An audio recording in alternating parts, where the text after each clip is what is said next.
is the Bible talks about there's going to be a great falling away in the end times. A great falling away. It's not minor. And you think when it comes to the 12 spies, 10 out of the 12 died in the wilderness.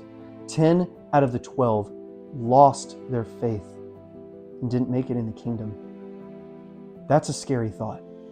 That should cause us to pay attention. Disobedience, unbelief, kept them out of the kingdom. They actually talk about this in the book of Hebrews. In Hebrews chapter 3, starting in verse 16, Hebrews chapter 3, verses 16 through 19. For who, having heard, rebelled? Indeed, was it not all who came out of Egypt led by Moses? And remember, Moses is also an archetype of the Messiah, of Jesus. For who, having heard, rebelled? Indeed, was it not all who came out of Egypt led by Moses?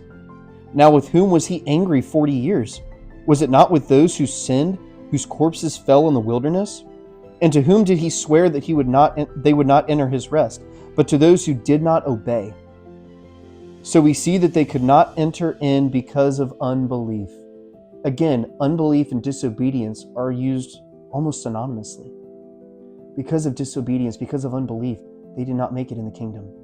But let's also look at chapter 4 of the book of Hebrews, verses 1 through 4.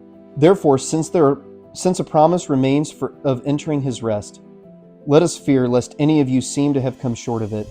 For indeed the gospel was preached to us as well as to them, but the word which they heard did not profit them, not being mixed with faith in those who heard it. Did you catch that? The word which they heard did not profit them, not being mixed with faith in those who heard it. Verse 3. For we who have believed do enter that rest, as he has said, so I swore in my wrath, they shall not enter my rest, although the works were finished from the foundation of the world. For he has spoken in a certain place of the seventh day in this way, and God rested on the seventh day from all his works.